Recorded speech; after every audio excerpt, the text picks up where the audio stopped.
Okay. We are getting to the end of our interview now. We are still here in our beautiful studio, which is the back seat of the car. We are still having Buyiswa telling us her story, telling us her journey, and giving us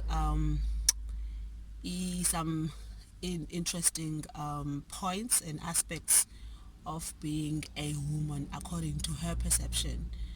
Um, she told us a very interesting and touching story, which I'm hoping that anyone who is actually watching this interview, who is like watching Ukubanga Umfazi right now, is getting a thing or two. I definitely got something. So I'm actually hoping that we are actually learning from this story. So we were talking about you taking care of yourself, Yes. and you mentioned something about your mom teaching you to be independent to a point where she said, learn to take care of yourself because one day I'm not going to be here. Mm-hmm. And the third part of your story is when you were raped by a boyfriend, and he decided to invite someone. Um, he didn't just rape you himself, like alone. He decided to invite someone to actually take part in that, and Mm-hmm. it took hours. And again, you did not talk to your mom the Mm-hmm. following day. Mm-hmm. Like the three parts, this is happening to you, and not even once you opened up to your parent. Excuse me, to someone that you supposed to be talking to. Do you get where I'm coming from? Yes. Um, this story is actually it's a very heavy story. It's a very touchy story, but again, I like how you tell it. Mm-hmm. You tell it with pride because it's part of you. You Mm-hmm. understand. As women, sometimes when something shameful or when something bad happened to us, we are the first people to blame ourselves. Because I remember you did say in between somewhere in your story that at some point there was a time when you were like, why is this happening to me? What did I do? Why did this guy out of the blue just came to rape me? Mm-hmm. It's like you attracted the whole thing, and you were automatically you thought something was wrong about you. What I like mostly about you is the beautiful spirit you use to narrate your story. You understand? So before I get to a point of what happened in order for you to get this courage to be able to speak up, I want you to tell us, um, what can you say to a woman who is sitting somewhere right now and who is having this heavy story Mm-hmm. that makes her lose all confidence? What can you say to her Okay. to kind of like make her feel better or make her be able to open up? Mm-hmm. And that is the first one, a woman that has gone through the same traumatic experience that you have gone through. Okay. And secondly, a mother of maybe three girls Mm-hmm. who is a single parent, who is a working mother. Mm-hmm. Is what can you say to them? Okay. And lastly, sorry, because I don't want to catch you when you talk. Okay. And lastly, to this young lady that has also maybe gone through of some of the things that you have Mm-hmm. gone through, who is unable to talk to their parents, who's unable to open. What Mm-hmm. can you say? Maybe you can say one thing to them, or yeah, again, the floor is yours. Okay. Thank you very much. Since we are continuing this whole story of mine, I know it's a heavy topic. This is basically all my journey up to my third rape. Um, this will be like my message. Basically, I think everybody will gonna want to know since all of this happened. Then okay, then what happened? What did I do about all of this? Um, for years I didn't do anything. For years I suppressed it. Yes, I retaliated as a teenager. I didn't care what I was wearing. I didn't care who I was sleeping with. I I had I had boyfriend problems, but the only thing that the meaning of boyfriend problems was if I engaged in sex, I would have flashbacks of what happened, but I didn't like connect the flashbacks about what happened to me then. I was like, okay, it's just something, so let me not take it as something serious. And because after sex I would always like start crying and feeling sad, and there were times where I was like I wanted sex to be as painful as it was when I was raped, but I think then I didn't actually realize that was actually what happened. And but it still stayed with me for like years. And I ended up becoming a mother of four from different fathers. And for me, I didn't care because it's like it's my kids. I love them, and they're all girls. And I remember where I used to work before. I think I ended up volunteering in talking about rape and not even realizing about my rape.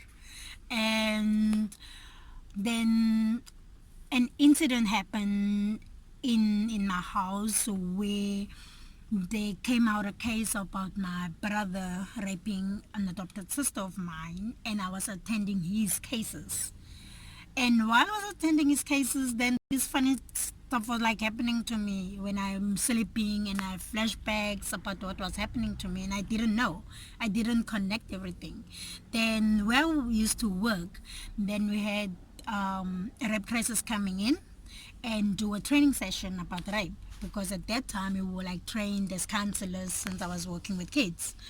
And there was this one story that were like standing out, and then this lady was like, okay, this is a topic, you're gonna tell us about one thing that happened to you, and it could be a makeup story, it could be a serious story, but you're gonna tell us what happened to you and what did you do to get help. And I remember we'll break up into groups, and in my group I remember there was one guy in my group, and I was like, okay, can I go first? I'm like this bubbly person because I have this interesting story. And I started like talking when I was like 6. My my stepbrother was sleeping with me, had sex with me when I was like 10. This happened to me. I was like kind of telling them the breakdown of my story. And then this one guy was like looking at me, and he was like, Buyiswa. And I'm like, yes. Did you just hear yourself? I'm like, yeah. Did you hear what you said? I'm like, yes, I did. Did this really happen? I'm like, yes, it did. And then he left. He just went out. And I was like, why is he leaving? Because now I don't understand why is he leaving. And then he went to my manager, and he told my manager, do you guys know that actually Busa was like raped like 3 times? And I knew nobody know. Nobody. This was like the first time. And then after the training, then I got called in the office. I'm like, I wonder what did I do now? Am I gonna get fired? Did I do something wrong? And then my manager was like, we picked up that you actually were raped. And I'm like, okay. And then it comes to our attention that you have the story of yours. I'm like, yes, it happened. And then they were like, were you ever went to counseling? I'm like, no, never. Then why did this come up now? I'm like, I'm having these flashbacks, but I didn't realize what the flashbacks was all about. And then they sent me to rape crisis, and then I started my counseling sessions with the rape crisis. And then the breakdown of mine, then when you go to counseling, and then the breakdown like starts, and then the counselor will tell you, okay, today we're gonna have a first session, and then you're gonna tell us about you now. And I was like, okay, woman, that's fun, but I was sent here, and I still don't understand why I was sent here. And but then when I started to talk about it, and then I realized that there's this pain, and there's a 6-year-old girl, there's this 10-year-old, and then there's this other one before she was like 16. There's all this pain that's in me. And then she was like, we need to heal these all those kids. kids, yeah. We need to start from the From the 6-year-old, 6-year-old. I'm yeah. like, in my 30s. How are you gonna heal a 6-year-old child? Yeah. I'm like 30 something. I'm a mother of 4. She's like, you're gonna see. Just a small question. When you started talking about it, so you mentioned that it was triggered by your brother's rape case, right? So basically something triggered it. Yes. But in a small group, did you plan to talk about it? Were you ashamed, or like, I'm just trying to imagine what happened when you decided to just up out with it, because you say you suppressed it for years, and that's what happened to Yes. all of us. Yeah. You suppress it, you want to forget about it. It never happened to me. It's I'm fine without it. But when did you why yeah, actually the question is, why did you decide to invite it to be part of that group session? Was it because you were now being a volunteer and you were trying to help others? What was the reason behind you talking about it at this specific time? For me, it wasn't about I want to talk about it, because remember, I still didn't know. For me, it was, I'm gonna tell a story, and this is the story in my mind. That was like the first story coming up, and that's what I did, because I was like, because I remember I was like the first person, like, let me go first, because I have the story. It's in my mind, and it was like, it's something that says I want to come out and I want to talk about it. But I wasn't realizing that what I actually want to talk about is actually stuff that happened to me, because I suppressed it. I have the flashbacks, but I didn't connect the points. So it actually sounds like, and please correct me if I'm right or wrong, if I'm wrong, obviously. So for me, it sounds like for me, it's like you still did not, emotionally, there was no emotions attached to the story when you were telling it. Yeah. Remember, you said there was a point when you just shut down, you just went blank. Yes. So, and you actually suppressed it. So for me, it's more like was Buyiswa, and then you wanted to tell a story. And that was the first story coming up.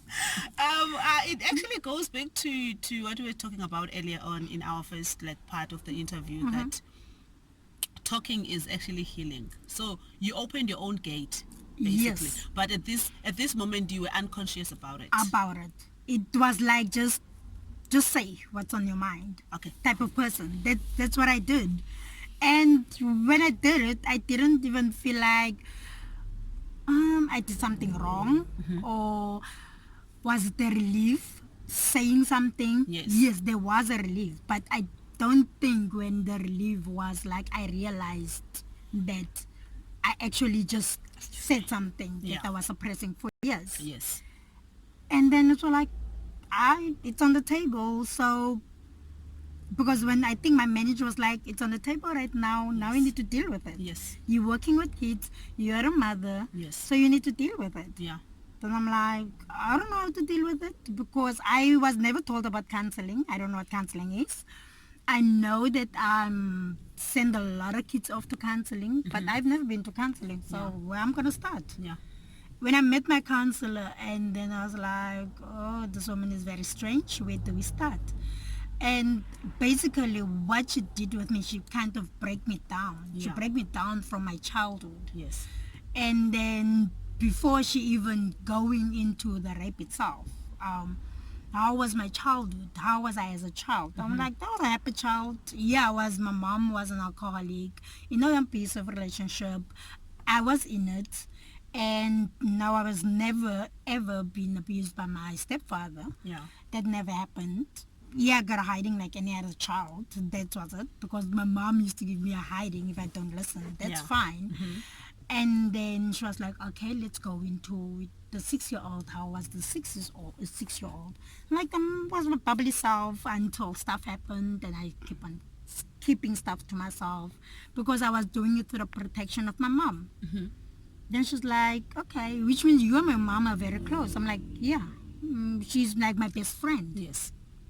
But then comes the question, why didn't you find time to like talk to your mom, to tell your mom, or find comfort into your mom? Yes. I was like, she never showed me that compassion to say, come and sit down with me, my child. Let's talk about it. She never told me what sex is. She never told me about anything. I basically learned everything. Yeah. So basically, I grew up all by myself as a child. Yeah. To be independent. Yeah. And as a 6-year-old to be independent, there's no easy way to be independent. It's Yes. just to learn things as it goes. Yeah. And that was very amazing. And then I think the very amazing part when my counsel comes up was, with what you went through, there is suicide, there is alcohol, there is a lot of stuff. Why didn't I fall into that category? It's like escape of Yeah, something for all that pain. so that we can numb the pain. Yes. For me, it was like alcohol was there. I wasn't interested. Smoking, yes, I did smoke, but it wasn't like it was just for fun. Suicide wasn't an option for me. It was like, I was thinking more of my mom. That's why I didn't think suicide. And even when I even started working, I think I started working after my second born because I was like, if this woman died tomorrow, who's going to look after me? I dropped out of school. Then I started volunteering until I got an employment. So that was me starting to like saying, now you need to be a mother. Now you need to be independent. Yeah. Your mom is not going to be there one day. Yeah. That's what I had in my mind. Yes. But suicide was never. It was never a thing. Suicide was off the table. It doesn't matter. Yeah. And that was me. And then I was like, oh. I think after my counseling session, I was like, yeah, I'm great. I'm feeling fine. I'm good to go. That's my journey. I'm healing. And I'm talking about it. That's when I felt like that's when stuff actually changes in my relationships. The toughest part was when I was told that to open up a case. I'm like, I don't know where my stepbrother is, so I'm not going to bother about that. I don't know the stranger, I'm not going to bother about that. I do know the two people, but opening up a case, I am not going to do that. Because I attend my brother's rape cases. I'm sitting in court and I know what they do to people. You know the experience. Yeah. So why would I put myself, I'm 30-something, and then I'm going to put myself through that? I'm like, no, I'm not. Can you please have another option? But this option is off the table. Yes. Then she's like, okay, how about you writing a letter to them? To these two people, and say, you know what they did, and apologize. I'm like, nope, I'm not gonna waste ink on paper for them. So can you have another option? And she was like, okay, there's only one option left. You have to approach them. Okay, like in person. Yeah. And I'm like, okay, in person, I think I can do that. The latest ones, that is. Yeah, the last one. Yeah. I'm like, okay, I think I can do that. Let's go with that one and see how it goes. Yes. Then I remember when I went to the first one and I met him on my way home. I'm like, can I please see you at my place around 6? I need to talk to you. It's very urgent. And he's like, okay, because we used to talk anyway, like greet each other. Then he came and I'm like, okay, the reason I'm calling you is because remember that incident that happened? It's like, yes, it's about that incident. Do you know that incident that happened that you actually raped me? And he just looked at me and he starts shaking. And I'm like, no, don't worry. There's not gonna be police. There's nothing. I'm not gonna put up a case. I'm just telling you that I've been having flashbacks and I've been going through counseling. This is me telling you I forgave you. And he just break down and cry. And I'm like, last time I checked, I was told men don't cry, but I don't know. I'm gonna do it with you, but but that's fine. You can cry. When you're done crying, can you please tell me so I can move on? Then he's like crying and apologizing and say he didn't want to do it. He was threatened and stuff. I'm like, no, it's fine. I don't want explanations. I just want to tell you This that is me it's telling me you. on my healing journey Yeah. and to get this over and done with. Yes. Then he was like apologizing. I'm like, okay, done. Thank you for talking. Thanks for meeting. So this is over. Now I need to approach the other one. And I'm like, I have no idea where I'm going to get this one. And I'm not going to go So to his place. so sorry, Buyi. So what happened after you actually, because now it was you finding that closure, Yeah. and it was you trying to fill up your story. You understand? Yes, exactly. Because all the pieces are there. You talked. You went to Translink. You actually confronted all those ghosts, which is those young girls. You dealt with them, but now you needed to the main one, Main you know, one now we need because you can't to. say you healed if you did not There's tell now them. there's two And then people. they needed to know that you actually acknowledged, you know, that you were raped by Exactly. them. I like the fact that you actually went and approached them. Yeah. There's nothing is going to happen, but I know that you That raped me, happened. and what you did to me, it affected me in my Yes. life. Exactly. So what are you crying for? So what I'm asking is now, did he say sorry? He apologized. He acknowledged that he apologized. What he did was wrong. And I'm like, And you forgave yes, him? yeah, Okay. because it was all about forgiveness. Yeah. Because if I wasn't forgiving him, I wouldn't continue my journey because Yeah. my aim was healing. Yes, 100%. The healing part, it needs to happen, and it needs to happen now. Okay. And this is it. That's good. Because with the other ones, I can't go and say, okay, guys, I forgive you because I don't know them. But Yeah. now this is the true. And now with the other one, it's like, it's very strange what's going to happen. And then luckily, they normally say God works in mysterious ways.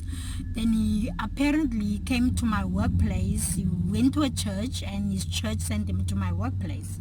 And then I'm like, Wow. thank you, God. You know you work in mysterious ways. And then when it's like, I need to speak to you. It's like, really? I'm like, yes. Then I find an empty office. I'm like, can we go in here and have a seat? And he was like, okay. I'm like, can you have a seat? So he had a problem. No, they apparently in his church, you needed to find an NGO where you need to volunteer for something. Oh, okay.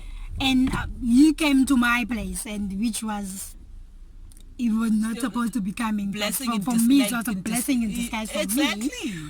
And because before I even told him to come into my office, I could hear he was coming to volunteer and working with kids and stuff like that. And for me, it was like, hell no, this is not gonna happen. I This need is to the do perpetrator. this. Yeah. We need to And- expose him. Yeah. And then when he comes in, I'm like, have a seat. How are you? And it's like, I have a smiley face on various sides. These things like I'm gonna explain to him. Yeah. What the job is all about. Like, Yes. nope. And he sat down. I'm like, do you remember an incident that happened? It was you and someone else. He's like, yes. Do you remember what you and that person did? He's like, yes. Do you actually know it was rape? And his face just went like, he had this expression. It's like, yes, I do know. I'm like, okay, thank you. Do you know what you guys actually did to me? Basically nearly killed me inside, emotionally. Then it's like, I could see it's like trying to find like this emotion to say something. Like, I'm not done. You're gonna wait until I'm done, and then you're gonna have your say. And then I told him the reason I'm calling you is just to tell you I'm going through counseling, but this is my forgiveness session for you. So do you have anything to say? And then he was like, for years I was trying to approach you. For years I was trying to tell you that I'm sorry what I did, but I didn't know how I'm going to do that. I'm like, okay. So what do you say now? You're here now. So what do you say now? Then he was like, I apologize for that. I planned it and I really apologize. I'm like, it's fine. There's not going to be a court case because I don't have time for court cases. It's going to drag on and I don't want to do that. And then I end up asking him, why you here? He's like, here because my church sent me and I have to work with kids. And I'm like, I'm very sorry, you're not going to be able to do that. Because you know what you did to me, that's what you're going to do to other kids. Wow. Then he was like, are you going to tell your manager?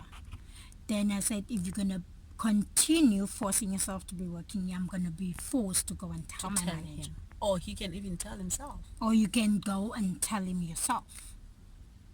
Then he's like, how about you telling them when I'm not here? Then I'm like, don't ever put your foot here. That would be the best thing for yourself. Then he's like, we left. Then I went to my manager and say, that person that came in was sent by his church, but because of what he did, that's one of the people. That's because now I talked to him, I forgave him, but there's no He's way. one of the perpetrators. Yeah, there's no way you can work with kids. Wow. And they were like, thank you very much. You were here, because if you were not here, we would have let him work with kids. And it Yeah. It would be like a huge disaster. It would have. Because kids become very trustworthy. Yes. And they would have trusted him. Yeah. In many ways. Yes. And not knowing what's going to be next. Yeah. In the same situation. So that's what happened with them. And after that, I was like, wow, I'm feeling so great. And now everybody at work were like, how are you? I'm like, I'm fine. I'm good. I'm happy. And thank you for your help, because if they didn't force me to go to counseling, I wouldn't have. And then I had the last step that I didn't even intend to do. I remember sitting down with my mom. And the last step, the step brother now? No, with my mom. Oh, okay. Then I told my mom, you know what, this happened to me. And my mom was like in her 60s. And my mom was just looking at me and she didn't say anything. And I was like, woman, say something. Just say something. Say, yeah. Say, I'm sorry. Say something. And then I was like, she didn't say anything. She just looked at me and I'm like, okay, you know what? She said nothing. She said nothing. Nothing. She couldn't. Because I went to her and I'm like, because there's this case of my actual brother. Yes. And do you believe that he didn't do it? I'm not in the middle of this, but because of his case, my rep got triggered. And I mentioned to her, so-and-so, he did this to me when I was at that age, and there's others that happened. And I thought she was going to say something, and then she looks at me like, nothing. Just like that? Yeah. I'm like, wow. Oh my God. I'm like, never mind, I just wanted to say that, but I'm okay. Wow. Okay. Talking about your mother, who said nothing. That is the final bomb, seriously, because I'm sure your mother was watching you as you unfold as a young girl. I'm sure she saw some behaviors. I'm sure she was wondering, and I don't want to assume and say your mother was going through her stuff, hence she couldn't notice. But now you brought it into her attention, and you brought it to her attention, and she still didn't find any words to say. So what happened between how is the relationship now with your mom, or how was it after you told her? Because of that, I think because of the counseling helped me a lot, to calm down. I think because before that, I think I had a lot of anger. Yeah. Because I had this person, there's my mom, that that's like my best friend. Yes. That basically teach me how to be independent. Yeah. That I was kind of angry at, because now in this case she's on my brother's side, who has this incident that happened. Yes. And am I the one who keep on going to court and listening to it and giving feedback? Yes. And now it's my turn to tell her what happened. Yes. And I was like, I'm not actually angry that you didn't respond. Yes. Then I was like, she's in her 60s. Maybe she's trying to find a way, maybe in her own way, she was Yes. trying to find a way to say something, but she can't say anything. Did she cry? She didn't have any, she didn't Any cry, emotion? she didn't have, she was just like, when somebody's shocked but doesn't know what to say, she was just sitting there. And like for a few minutes, she was like, she wants to smoke. And I'm like, okay. Okay. So it's becoming really now we're going to actually conclude. Yeah. That is a like a bomb. But I want us to kind of stop, you know? And I want us to continue, but not today. Um, I would like us to know what are you doing now, and how is your relationship with your mother? Is she still alive? No, she passed away like 3 years ago. 3 years ago. Yeah. Okay, but how Otherwise, is we were like fine. fine? Yeah.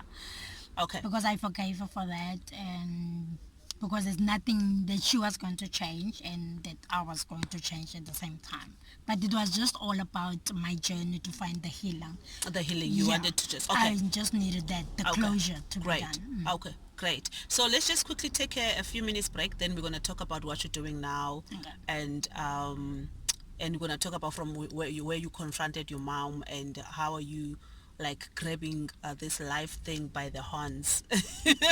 So can we just have like a quick break? Then we're gonna continue from there, from the present, like the present Buyiswa now. What are you doing and all that?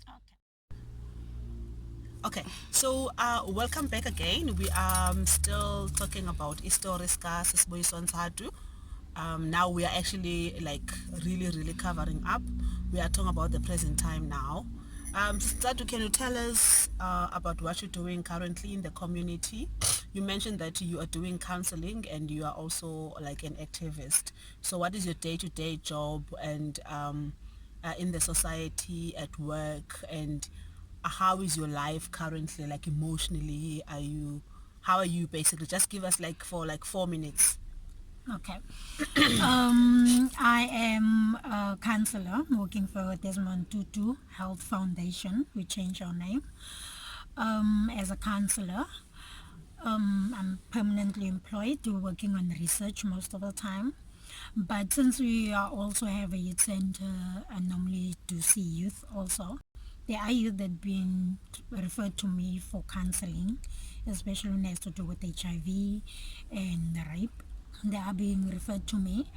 Um, in the community at this moment, there is not much that I'm doing. So I'm like a stay-at-home mom. At this moment, staying with a 19-year-old. So I'm basically always at home. My life is all about going to work and go back home, and I'm currently doing my matric, so, because I have a grade 10, so I'm writing in November. So that is the goal that I have for now, because I want to study as a social worker in future. Okay. Yes. Thank you so much for your time. Thank you so much for your story. Keep on telling your story. It's a very like touching story. It's a very motivating and encouraging story. I'm talking about me personally. I have Okay. a story to tell one day, and your story that actually gave me hope that one day I'll be able to tell my story as well. But mostly, I'm hoping that whoever is listening or watching the video, our viewers out there, they've gotten stuff. They've actually learned or they've managed to get something out of your story. Okay. And Usisbuyiswa Nsadu, as someone that is a social activist and working as a counselor, Africa 55 as an organization, when we are allowed to carry on and do some gatherings, we are going to invite her and talk to our women who need to hear the story, who need some healing. There's a lot of women that have actually expressed that they would like to get some healing, they need counseling. So we would like to say thank you so much, and we're looking forward to work with you, and all the best with your endeavors, all the best with your exams that you are going to write, Thank you. and all the best with what you are pursuing. Your dreams may just come true, and thank you so much. Let's keep on doing what you're doing to create a positive atmosphere and positivity in our communities. Thank you for inviting me. Thank you so much. Africa 55, the wave of change. Thank you so much.